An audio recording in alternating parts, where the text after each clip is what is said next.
अस्सलाम वालेकुम guys, my dear friends. I hope आप सब ठीक होंगे और समर्स एंजॉय कर रहे होंगे। समर्स की एंजॉयमेंट के साथ साथ हमें अपनी स्किन केयर करना भी ज़रूरी है। तो इसी के लिए मैं आपके साथ बहुत अच्छी इजी इफ़ेक्टिव क्लींजर की रेमेडी शेयर करने जा रही हूँ। तो बिना टाइम वेस्ट किए हम स्टार्ट करते हैं।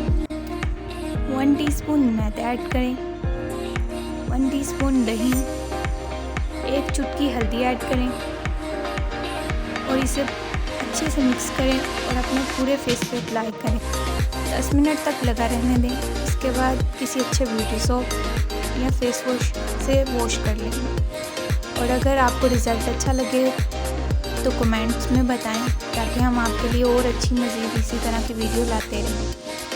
और अगर अभी तक आपने हमारा चैनल सब्सक्राइब नहीं किया तो जल्दी से करें ताकि हम आपके लिए अच्छी अच्छी वीडियोस और लाते रहें और आप और खूबसूरत से खूबसूरत होते रहें। और लास्ट पे अगर आपको हमारी वीडियो अच्छी लाइक करें, शेयर करें। तब तक के लिए अल्लाह हाफिज़। अपना बहुत सारा ख्याल रखिए।